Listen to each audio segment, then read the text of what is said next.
Buenas tardes, bienvenidos a las clases en directo sobre la obra de Sigmund Freud. Bueno, aquí hoy inauguramos un nuevo apartado que es el apartado de historiales clínicos. Hoy va a ser la primera clase de los historiales clínicos, que durante las próximas clases, ya saben que estas clases son cada 15 días en el Facebook Live y pueden acceder todos a estas clases de forma gratuita y luego además se cuelgan en el canal de YouTube Pino Lorenzo, donde ahí pueden encontrar todas las clases que se han dado hasta ahora sobre este curso. Además, tenemos que tener en cuenta que dentro de poquito, creo que es ahora en abril, los vídeos de Facebook solo tienen una duración de 30 días en la página, con lo cual se pueden inscribir o se pueden suscribir, perdón, en el canal de YouTube y así pueden recibir también notificaciones de cuando hay una clase colgada nueva. Bueno, hoy vamos a ver, entonces nos vamos a adentrar en los historiales clínicos y vamos a empezar con el análisis fragmentario de una histeria o conocido como caso Dora. Bueno, perdón. Vale, bien, Freud, este texto se escribe en 1901, Freud transcribe todas las notas que tenía de este texto, pero no es hasta 1905 que se publica. Y en las obras completas, donde está este texto completo, la edición nos incluye la edición, un prólogo a la edición de 1925, donde aquí Freud nos va a hacer algunas aclaraciones e incluso algunas advertencias a la hora de acercarnos a este texto. Entonces, si les parece, vamos a ver estas indicaciones que nos hace Freud para luego meternos con el caso. Bueno, inicialmente nos dice que es un análisis fragmentario, es decir, es un análisis de una paciente de Freud que ve a lo largo de 3 meses, durante 3 meses. Y es cuando termina, bueno, cuando se interrumpe la paciente, antes del final de la cura, interrumpe la sesión, interrumpe el tratamiento, por eso análisis fragmentario, y a partir de aquí Freud en la siguiente semana, a la finalización del tratamiento, toma nota de todo lo que durante estos 3 meses había ocurrido. Pero Freud nos dice que a la hora de publicar este texto se ha cuidado mucho de la confidencialidad de los datos que aparecen. Es un texto que muestra absolutamente todo el desarrollo del caso, todas las asociaciones de la paciente, todas las interpretaciones que Freud le hace sin ningún tipo de escrúpulo o sin ningún tipo de pudor o de criterio a la hora de seguir, sino publica lo que Freud ha escrito y lo hace tal cual para el público, ¿no? Entonces, él, teniendo en cuenta esto, es decir, es el primer caso, podemos decir, que donde Freud explica no solo toda la sintomatología y la motivación de la sintomatología de una paciente, sino también toda la interpretación que él le da a la sintomatología de esa paciente y al cuadro de histeria, en este caso, que presenta, ¿no? Entonces, es de una riqueza enorme, también es complejo, no es un texto sencillo, es un texto complejo, pero es el primer análisis que nos va a mostrar, ¿no? Y claro, el psicoanálisis no tiene la capacidad o no tiene la característica de como otras áreas médicas o otras ¿no? otros campos médicos donde pueden entrar dentro de la quirúrgica o cualquier rama de la medicina, donde pueden haber médicos que entren a observar cómo se están haciendo ahí las operaciones. En el psicoanálisis no es así, ¿no? Una persona, si incluyéramos a una persona dentro de una sesión psicoanalítica, esa persona sería disruptora del curso de ese tratamiento, del curso de esa sesión.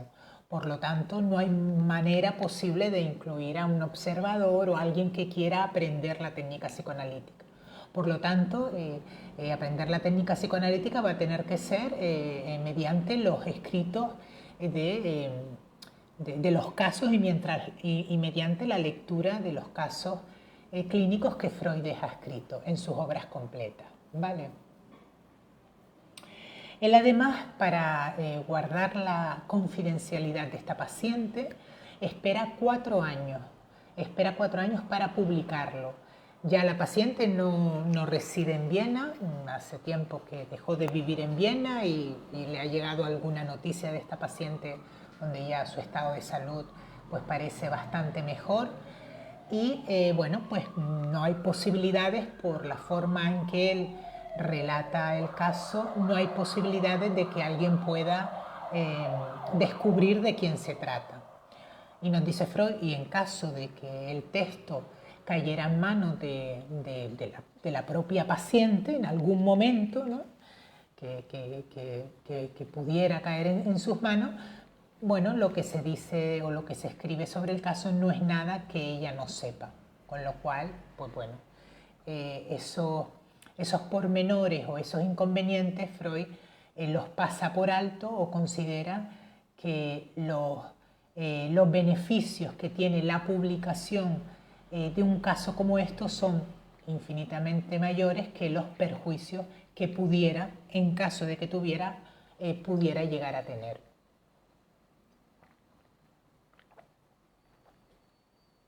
Vale. Por supuesto, Freud aquí va también, ya sabemos que la etiología de la neurosis es sexual, ¿no? La etiología sexual de la neurosis y en el caso de la histeria también, es sexual en su concepto amplio, la sexualidad en su concepto amplio, entonces él aquí no va a escatimar ni va, como decía antes, a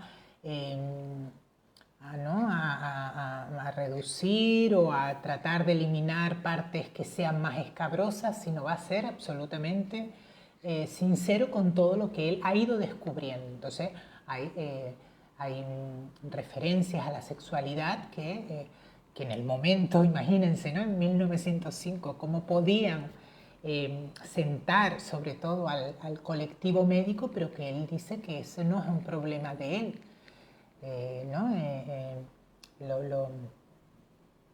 Cómo lo sexual está detrás de mucha de la sintomatología de esta paciente, que eso es una característica de la histeria, de la neurosis, por lo tanto tiene que hablar de ello, ¿no? Entonces, que puede ser menos agradable o menos agradable de escuchar o más agradable de escuchar, pero ese no es su problema. Él como científico ha de mostrar la verdad que se le ofrece en su consulta y también en su trabajo como investigador. ¿Vale?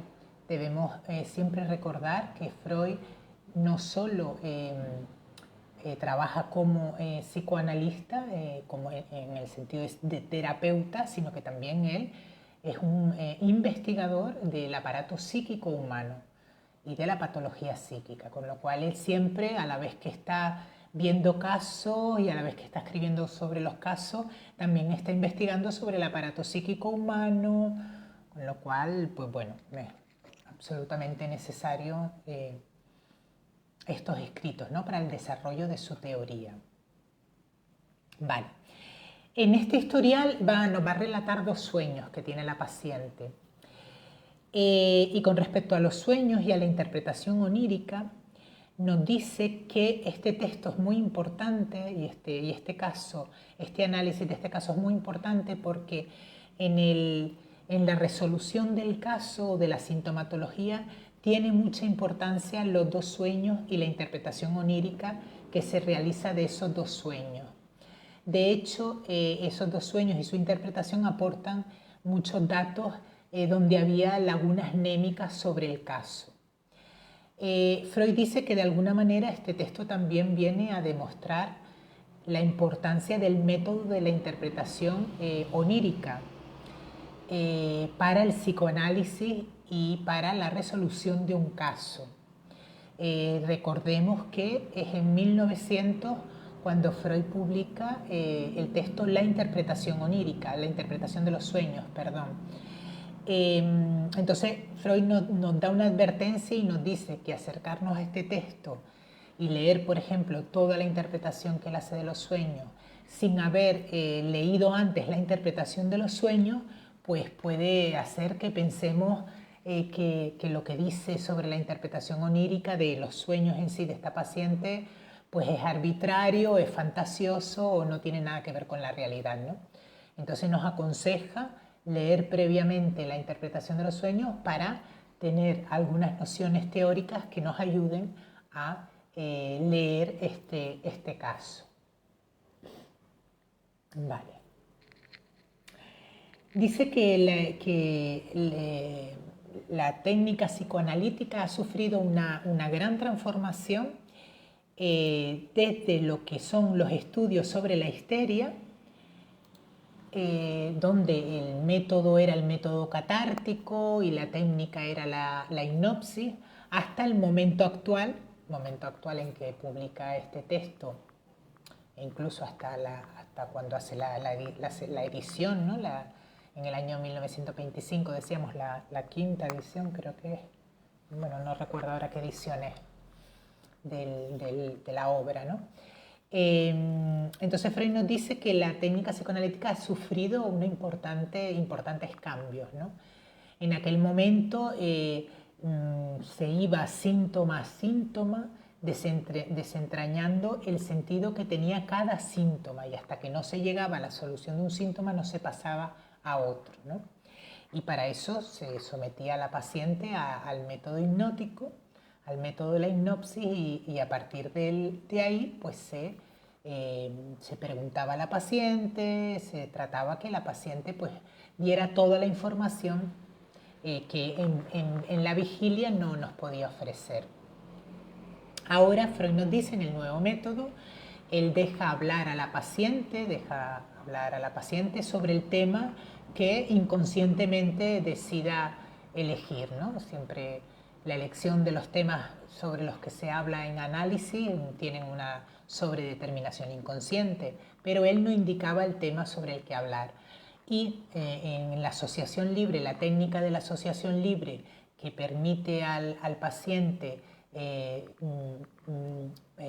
verbalizar todas aquellas ideas que le van viniendo a la cabeza, intentando evitar la censura o intentando evitar la represión sobre los contenidos que le vienen, pues van a ir ofreciendo el material que el psicoanalista en su ardua labor investigadora pues va a ir uniendo, ¿no? Va a ir uniendo en diferentes momentos de la sesión, pero también en diferentes sesiones e incluso en diferentes momentos del tratamiento, ¿no?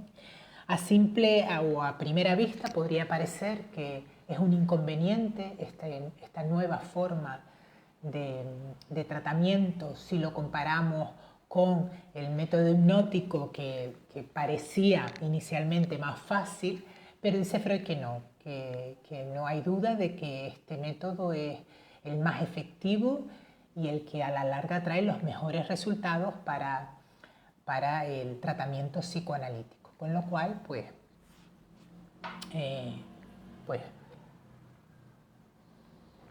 nos viene a mostrar también estos cambios. Vale. Bueno, y ya para terminar con esta introducción que decíamos, este prólogo a la edición de 1925, nos dice que con este historial clínico, con la publicación de este historial clínico, lo que pretendía mostrar especialmente era la determinación inconsciente de los síntomas y la estructura interna de la neurosis, ¿vale? Ese es uno de sus objetivos. la determinación, o el objetivo más importante, la determinación inconsciente de los síntomas. Es decir, los síntomas que aparecen en esta paciente, en el caso Dora, no son arbitrarios, no son casuales, sino que tienen una determinación, una sobredeterminación, y esta sobredeterminación es inconsciente. Bueno, vamos con el caso, si les parece. Vamos a ir primero con algunos antecedentes del caso, para luego ya meternos con la historia y con el inicio del tratamiento. Hoy será una primera parte seguramente de este texto de análisis fragmentario de una histeria, se los recuerdo, texto de 1905, caso Dora. Vamos a hacer seguramente 3 clases, ¿vale? Esta primera clase, una segunda clase, donde seguramente nos centraremos en el primer sueño, y la tercera clase que nos centraremos en el segundo sueño. Bien, antecedentes. Bueno, a la edad de 8 años ya la paciente Dora mostraba síntomas nerviosos. Por ejemplo, enfermó de disnea o una dificultad para respirar permanente, con accesos periódicos, a veces muy intensos, de disnea. Se le diagnosticó una afección puramente nerviosa, o sea, se le diagnosticó que era nerviosa esa enfermedad, no del aparato respiratorio. Y nos dice Freud que luego veremos el motivo de esta enfermedad. Al llegar a los 12 años comenzó a padecer frecuentes jaquecas y ataques de tos nerviosa. La jaqueca fue haciéndose cada vez menos frecuente hasta desaparecer por completo en torno a los 16 años de edad. Sin embargo, la tos nerviosa sí perduró durante el tiempo, incluso cuando llega con 18 años, empieza el tratamiento con Freud, es uno de los principales síntomas que tiene la paciente, la tos nerviosa. Dice Freud que los ataques de tos nerviosa, seguramente la primera aparición de estos ataques fue provocada por un catarro vulgar que siguieron atormentándola luego durante un tiempo. La duración de los ataques duraba entre 3 y 5 semanas, llegando una vez a durar varios meses.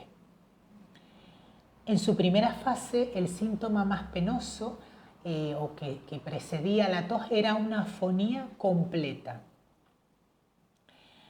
Freud la ve por primera vez a la paciente con 16 años. El padre de la paciente la lleva a la consulta a Freud porque, bueno, aquejada de una tos y una ronquera persistente, ¿no? Un episodio de tos que le había durado más de lo habitual. Sin embargo, el tratamiento psíquico no llega a iniciarse porque desaparece espontáneamente la tos y la ronquera, y entonces ahí ya no vuelve a tener ninguna nueva cita con Freud. En el siguiente verano, a la primera vez que se acercan por la consulta de Freud, y hallándose pasando una temporada Dora con su tío, este tío era el marido de una tía de Dora a la cual ella estaba muy unida y que había fallecido recientemente, pues en casa de su tío le da un ataque de apendicitis. Cuando Freud la ve a los 18 años, el padre de Dora la lleva nuevamente a los 18 años, y cuando Freud la ve, el signo capital en este momento de su enfermedad era una constante depresión de ánimo y una alteración de su carácter. Se veía que no estaba satisfecha consigo misma ni de los suyos. Trataba secamente a su padre y con su madre no se entendía. La madre trataba únicamente o trataba a toda costa de hacerle participar en los cuidados de la casa y chocaba mucho con Dora. Evitaba el trato social Dora, alegando fatiga constante, y prácticamente ocupaba su tiempo leyendo o acudiendo a conferencias para señoras, ¿no? Pues sobre el uso o la atención para las mujeres, ¿no? No hacía otra cosa.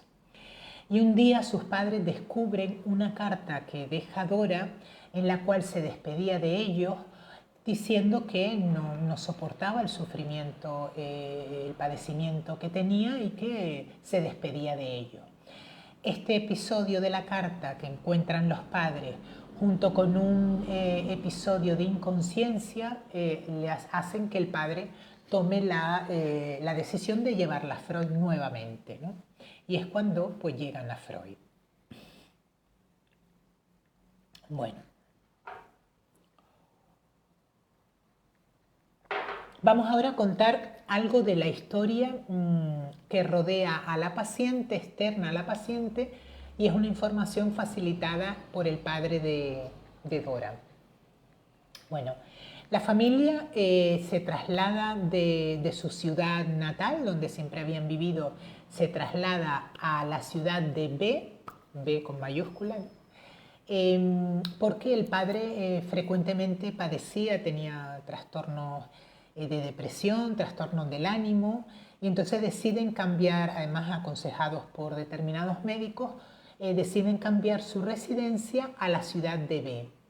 En esta ciudad, el padre y la familia de Dora hacen una íntima amistad y relación con los señores K, con el matrimonio K y con su familia.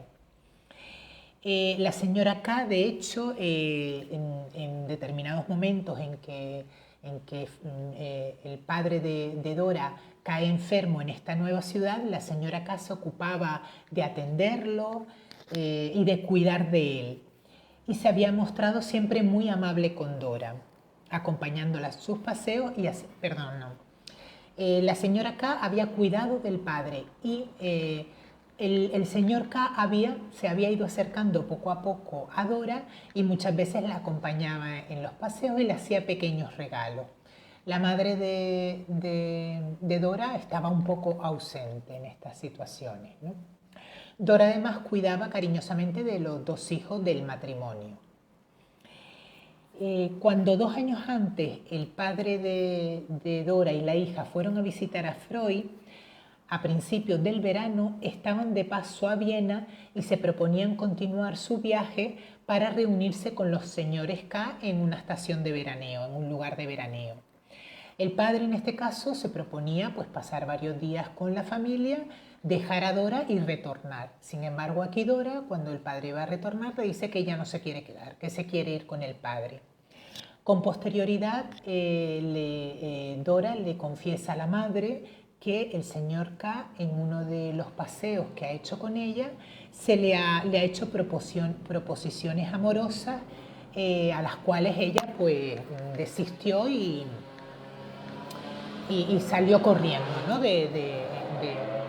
de esa situación, ¿no? Bueno, en este caso los padres de Dora deciden hablar con el acusado, con el señor K, el cual se defiende, le dice que no, que Dora está mintiendo, que además el señor K dice que su mujer, la señora K, le ha dicho que frecuentemente ha hablado con Dora y que suele tener muchas fantasías sexuales con la sexualidad en su cabeza y que seguramente esto ha sido algo producto de su imaginación, ¿no?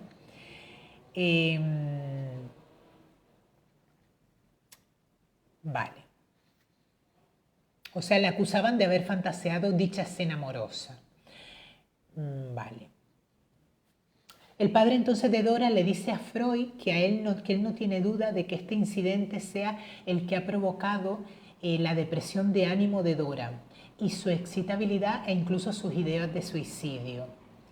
Y el padre le dice a Freud que ahora le exige que rompa toda relación con los señores K, cosa que él pues no quiere, entre otras razones el padre de Dora no quiere, pues por la relación que le une muy profundo, no tanto con el señor K, al cual no le guarda tampoco gran simpatía, pero sí con la señora K, con la que le guarda una profunda amistad y a la cual no quiere disgustar por este hecho. Además dice que no cree del todo o que apoya más quizá la versión de del señor K sobre pues el origen de este episodio como de una fantasía por parte de Dora, ¿no? Sin embargo, aquí Dora, su hija, le reprocha al padre que mantenga la relación con este matrimonio y le exige que rompa su amistad, ¿no? Entonces, también el padre de Dora acude a Freud como para ver si pueden encontrar o solucionar o encontrar algún camino para solucionar este conflicto, ¿no? Freud nos dice entonces que la aventura con K, sus proposiciones amorosas y su ulterior acusación habría constituido para nuestra paciente probablemente lo que con Breuer denominaban el trauma psíquico, ¿no? Y que se consideraba indispensable para el surgimiento de la histeria. Pero dice Freud que, sin embargo, nos encontramos en este caso que ya la tos, la ronquera y la fonía eran sintomatología que había aparecido antes de este episodio, con lo cual no podemos decir que este episodio fuera el que provocara la histeria. Vale, esto en relación a algunos antecedentes exteriores del caso, ¿no? El inicio del tratamiento.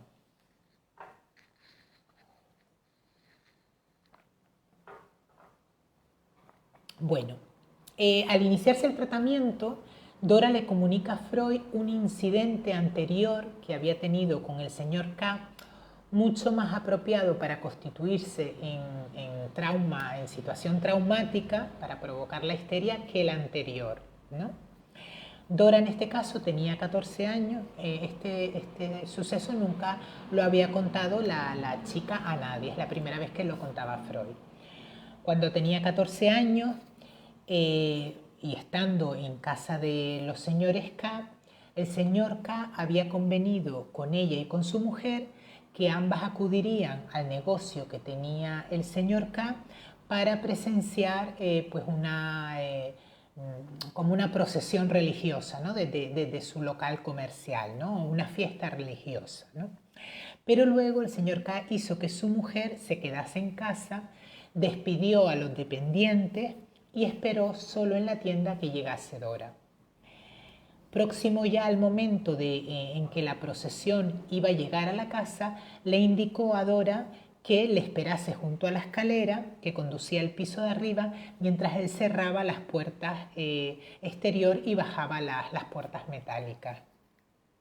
Pero luego, en lugar de subir las escaleras, se detuvo al llegar a su lado, la estrechó entre sus brazos y le dio un beso en la boca. Esta situación así contada sí que era apropiada para provocar en una muchacha virgen de 14 años una clara sensación de excitación sexual que Dora vivió con una violenta repugnancia, ¿no?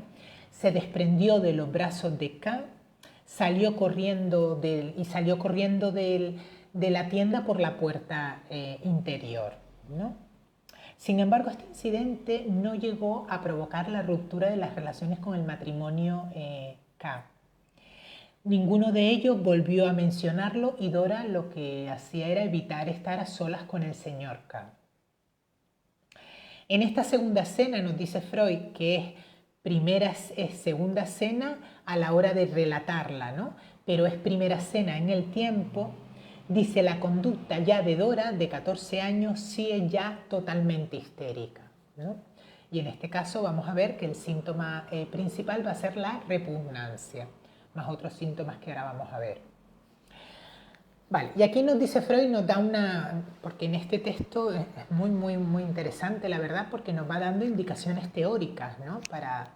Para entender no solo este caso, sino también cualquier caso de histeria que podamos atender en nuestra consulta, ¿no? O cualquier síntoma histérico. Dice que toda persona que en una ocasión favorable a la excitación sexual,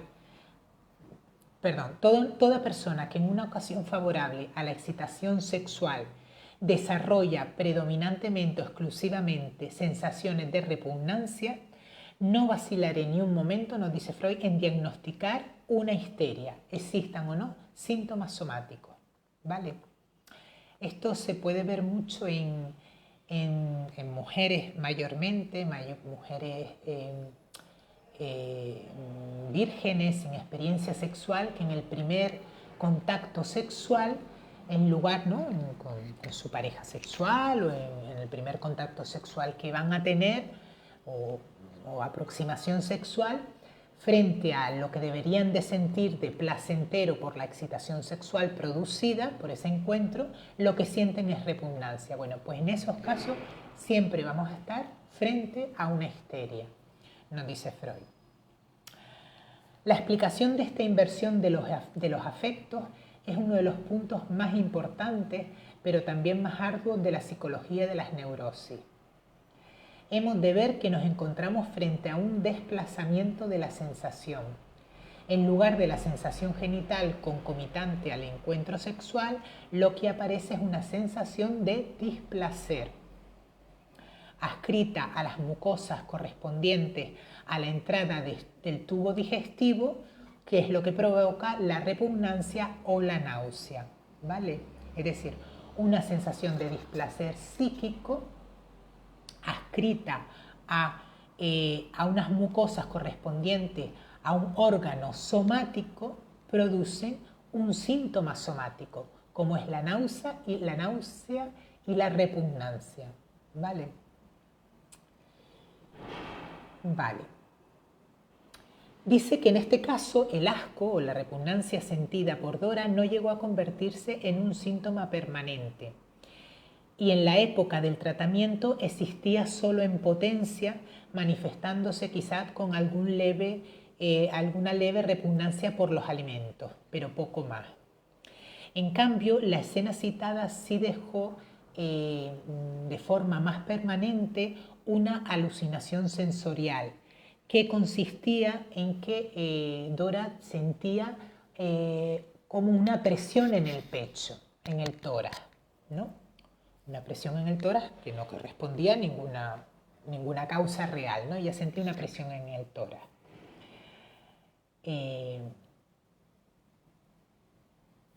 Y la paciente decía aún sentir en el busto la presión de aquel brazo que la rodeó. Determinadas reglas de la formación de síntomas y ciertas singularidades inexplicables de la enferma, como por ejemplo que le contó también a Freud que cuando veía por la calle, ya esto con posterioridad a esta escena traumática, cuando ella veía por la calle a hombres como muy excitados, hablando animosamente o riéndose, tenía que cambiar de acera o tenía que ir por otro lugar por el temor, le producían como temor, miedo, ¿no? Es decir, una fobia se instaló ahí, ¿no? Entonces, teniendo en cuenta esto, nos dice Freud, este suceso, me permitieron hacer del proceso de aquella escena la siguiente reconstrucción, lo que ocurrió en esa escena que contábamos a los 14 años. Dice, a mi juicio, Dora no sintió tan solo el abrazo apasionado y el beso en los labios, sino también la presión del miembro viril en erección contra su cuerpo. Esta sensación para ella repugnante quedó reprimida en su recuerdo, es decir, la paciente no recordaba nada de eso, y fue sustituida por la sensación inocente de presión en el busto, la cual extrae de la fuente reprimida, de la fuente sexual reprimida, toda su fuerza o toda su intensidad. Se trata, pues, nuevamente de un desplazamiento de la zona inferior, de una zona inferior del cuerpo a la parte superior. Nuevamente hay un desplazamiento. Antes había un desplazamiento del afecto, de la excitación sexual a la repugnancia, y ahora habría un desplazamiento de la parte inferior del cuerpo a la parte superior. Dice, en cambio, la obsesión o el temor que aparece en ella de pasar al lado de hombres que estaban muy excitados o muy divertidos, ¿no? Dice que sí que parece tener su origen en el recuerdo no modificado, porque Dora evita acercarse a un hombre que supone sexualmente excitado, para no advertir de nuevo el signo somático de la excitación. ¿Vale? En este caso, el síntoma sí que el síntoma, que es el mecanismo de la fobia, sí que utiliza el recuerdo no modificado, es decir, Dora evita pasar al lado de hombres excitados, ¿no? Por temor a la sensación de excitación que ella pueda sentir, ¿no? O para no advertir de nuevo el signo somático de tal excitación, ¿no? La excitación que en su día le produjo el contacto o este acercamiento sexual al señor K, y del cual ella, primero aparece la repugnancia y del cual ella nada quiere saber. Vale. Vale. Entonces nos dice Freud, dice, es singular ver surgir en este caso de un solo suceso 3 síntomas: la repugnancia, la sensación de presión en el busto y la resistencia a acercarse a individuos abstraídos en un diálogo amoroso o, como decía ella, muy excitados, ¿no? Dice que la repugnancia va a corresponder al mecanismo de la represión, y concretamente de la represión de la zona oral erógena viciada por el chupeteo infantil, ¿no? Con el chupeteo infantil es cuando se constituye la zona de la boca o cuando se constituye la zona oral erógena. Bueno, pues la repugnancia tendría que ver con una represión de la zona erógena oral, ¿vale? Que en lugar de surgir la satisfacción, surge la repugnancia.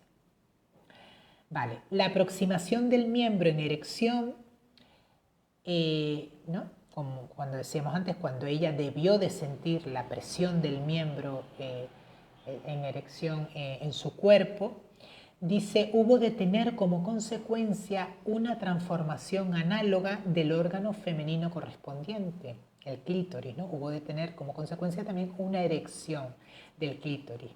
Y la excitación de esta segunda zona erógena quedó transferida por desplazamiento sobre la sensación simultánea de presión en el tórax, lo que decíamos antes. Aquí el mecanismo, si antes el mecanismo en el síntoma de la repugnancia era la represión, ahora el mecanismo en el síntoma de la sensación de la alucinación sensorial es el desplazamiento. Y en el tercer caso, la resistencia a acercarse a hombres excitados correspondería al mecanismo de la fobia, ¿no? Evita eso para evitar la angustia. O para asegurarse, evitar la angustia, pero ¿por qué evitar la angustia?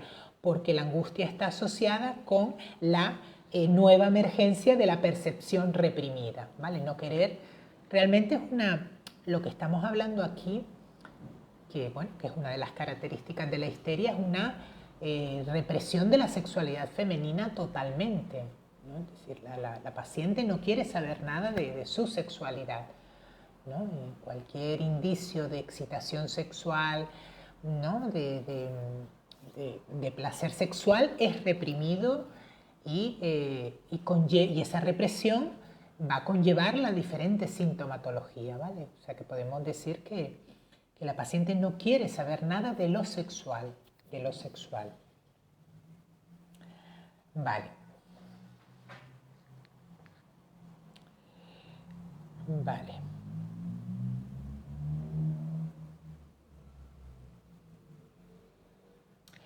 Bueno, es interesante esto que nos dice también, dice que la repugnancia aparece ser, o la sensación de repugnancia originariamente aparece como reacción y al olor, como reacción al olor y la visión después de las heces, ¿no? Cuando por primera vez el niño siente repugnancia es en relación a las heces, a los excrementos, a los propios excrementos, ¿no? Por el olor y por la visión. Pero claro, por ejemplo, en los genitales masculinos, el órgano sexual masculino, el pene, el mismo aparato es para la función excrementicia y para la función sexual, ¿no? De esta manera quedan asociados ambas funciones, de tal manera que la repugnancia que se tiene originariamente hacia las heces o hacia los productos excrementicios, ¿no? O heces, orina, queda asociado por extensión a la función sexual. Es decir, la repugnancia aparece originariamente o parte originariamente de las heces que por extensión abarca también la función sexual del órgano sexual, en este caso en erección además, ¿no? Vale. Y es por esta razón por lo que la repugnancia es muy común, ¿no? Llega a quedar integrada entre las manifestaciones afectivas de la vida sexual. Es muy común la sensación displacentera de repugnancia en situaciones de sexualidad. Bueno, pues tiene que ver con esto, con lo que estamos hablando, ¿no? También el tema de la erección, nos dice Freud, resuelve algunos de los síntomas histéricos más interesantes. La percepción de los contornos del genital masculino, destacándose, por ejemplo, a través de la tela del traje, ¿no? Ni tan siquiera por el contacto, sino a través incluso de su... ¿no? No me sale ahora de su abultamiento, de ese abultamiento, pasa a constituir, luego de reprimida, el motivo de numerosos casos de misantropía y horror a la sociedad. Esto es muy interesante. Misantropía y horror a la sociedad tiene que ver con con la percepción de los contornos del genital masculino reprimido. Vale. Continuación del tratamiento, ¿no? Estábamos en algunos síntomas, en el inicio del tratamiento, ¿no? Y en esta escena que nos ha dado tanta sintomatología, ¿no? Dora no podía perdonarle al padre la consecución de sus relaciones con K y sobre todo con la mujer del mismo, ¿no?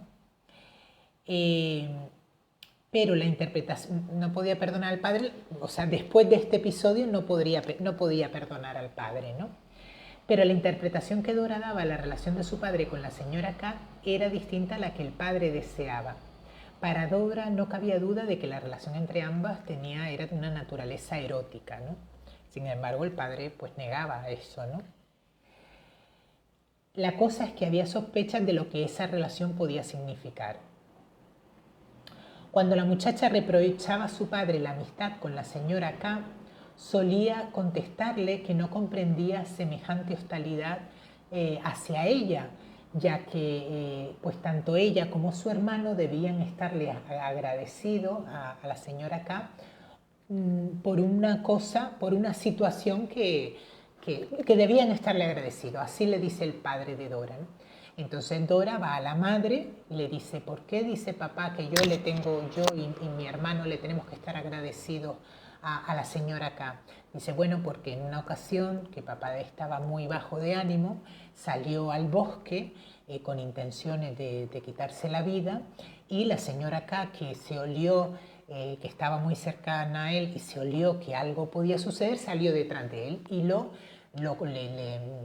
detuvo o lo paró para que no llegara a hacer nada, ¿no? Entonces, en ese sentido, decía eso. Claro, a Dora esto no se creía esta historia y pensaba que lo que había ocurrido es que seguramente habían descubierto al padre de Dora y a la señora K en el bosque y habían dado esa argumentación para salir del paso, ¿no? Sin embargo, vamos a ver que este es el punto de contacto entre esta idea de suicidio o este episodio del suicidio del padre con la carta sobre despidiéndose de los padres que deja escrita Dora, ¿no? Y en este sentido es como si Dora se identificase con su padre y esta pretensión suicida se puede entender como una expresión de un anhelo de amor del mismo tipo, ¿vale? Un anhelo de amor del mismo tipo. En este caso, en el caso del padre con la señora K, y en el caso de Dora, como vamos a ver, porque lo que vamos a ir descubriendo a lo largo de todo el desarrollo de este análisis fragmentario es como, es lo que vamos a ver, es que Dora estaba secretamente enamorada del señor K. Es decir, la repulsa que le producía y todo eso era producto de una inclinación amorosa y erótica que sentía hacia el señor K, ¿no? Por eso esta identificación con el padre en esta pretensión suicida. Vale.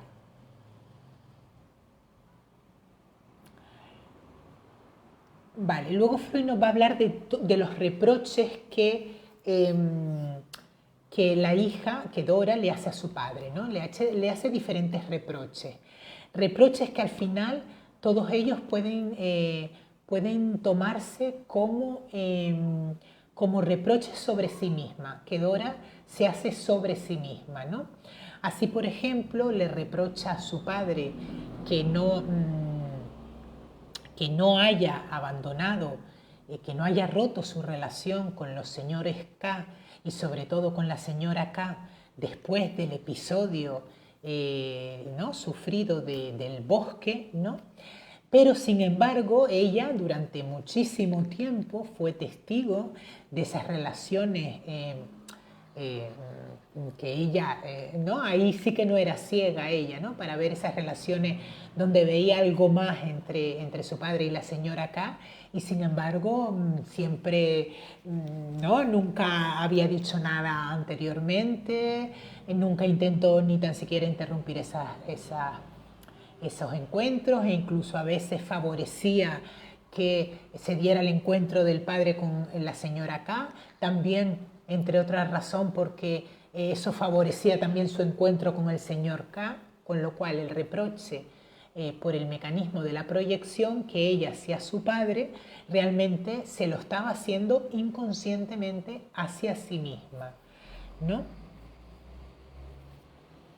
Dice que el mecanismo de la proyección es como tiene su modelo en la conducta de los niños pequeños, que siempre que se les reprocha alguna mentira responden, el mentiroso eres tú, ¿no? Yo no rompí, un niño rompe algo y dice, yo no lo rompí, y viene el padre y dice, ¿quién rompió esto? Y dice el niño, yo no lo rompí, lo rompió él. Bueno, pues en ese modelo está basado la proyección, o está basado los reproches que podemos hacer a otros, ¿no?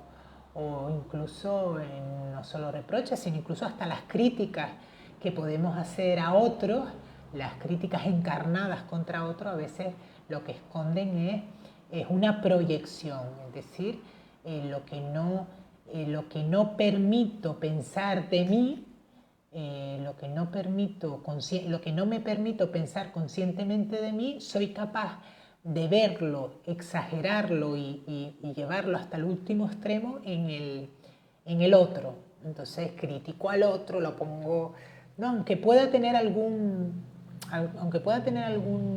punto de realidad, ¿no? esa crítica o ese reproche que yo le pueda hacer al otro, pero la fuerza, la intensidad de esa crítica viene de algo que el sujeto piensa de sí mismo, pero que no lo tolera,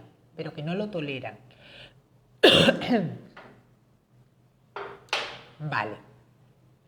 Entonces, bueno, pues todos los reproches de Dora contra su padre son, en toda su extensión, son reproches de igual contenido contra sí misma, ¿no?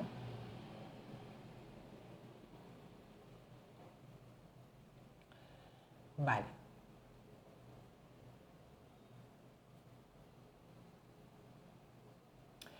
También el otro reproche de que su padre utilizaba sus enfermedades como pretexto y medio para sus fines, ¿no? También ella va a reprochar al padre que todas sus enfermedades no eran más que para que la señora, para poder estar con la señora K, ¿no? Pues también ocurría lo mismo con ella, ¿no? Dora utilizaba el mismo mecanismo que refería a utilizar sus padres con respecto a los síntomas, ¿no? Y aquí nos explica un ejemplo de unas primas de Dora, donde que Dora le relata, ¿no? Cuando Dora le hace ver a Freud, cuando Freud le hace ver a Dora, pues que a veces utiliza el mismo mecanismo o en esos reproches, lo que está reprochando al padre también le pasa a ella. Dora le cuenta unas primas suyas, que una de sus primas se va a casar, y la mayor de las primas, que había recientemente roto una relación amorosa, pues cada vez que a su hermana le iba a pasar algo bueno, caía gravemente enferma, ¿no? Y en esta ocasión, que su hermana se iba a casar, pues se había puesto gravemente enferma y la habían tenido que ingresar para atenderla, ¿no? Entonces, dice, esto que es tan común entre las hermanas, pues déjenme leerlo porque no me acuerdo ahora cómo seguía. 952.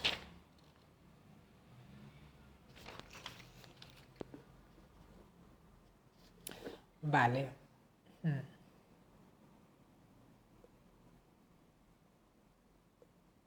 Dice, vale.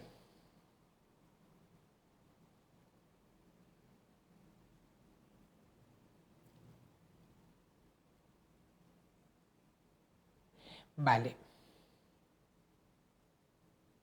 Vale, porque un día Dora se quejaba de un síntoma presuntamente nuevo, de agudos dolores en el estómago. Entonces Freud le hace la pregunta, ¿a quién imita usted ahora con esos dolores? Entonces Dora empieza a contar el caso de las primas. Y entonces, ¿no? Y entonces esta hermana se pone enferma cuando la otra se va a casar. Entonces Freud le dice a Dora, dice, sus propios dolores de estómago, bueno, le dice a Dora, no, nos dice a nosotros, los propios dolores de estómago de Dora cesaron al descubrirle yo que se identificaba con su prima, a la que acusaba de simulación, sea porque también ella envidiaba el amor de que era objeto otra mujer, o porque veía reflejado su propio destino en el de la hermana mayor, que había pasado poco tiempo antes por la contrariedad de ver desenlazarse desdichadamente unas relaciones amorosas, ¿no? Entonces, aquí Freud introduce este nuevo mecanismo de la enfermedad como una ventaja, ¿no? Para ello, Freud nos va a hablar aquí entonces de las ventajas de la enfermedad y que lo va a asociar también concretamente a la ventaja que la señora K también hacía uso de esta ventaja de la enfermedad cuando el señor K venía, ¿no? O estaba en la casa. Pero ya esto, si les parece, las ventajas tanto primarias como secundarias de la enfermedad lo vamos a ver, si les parece, en la próxima clase. O sea, nos quedaríamos en este punto de los reproches de Dora hacia su padre, que lo que realmente escondían era una proyección o eran reproches realmente dirigidos hacia sí misma, solo que dirigidos hacia su padre por el mecanismo de la proyección. Y entonces el próximo día nos quedamos con la ventaja primaria y secundaria de la enfermedad. Bueno, muchas gracias por la atención. Ya saben que si tienen cualquier pregunta o cualquier cosa la pueden dejar escrita y la consultamos en la próxima clase. Seguimos la próxima.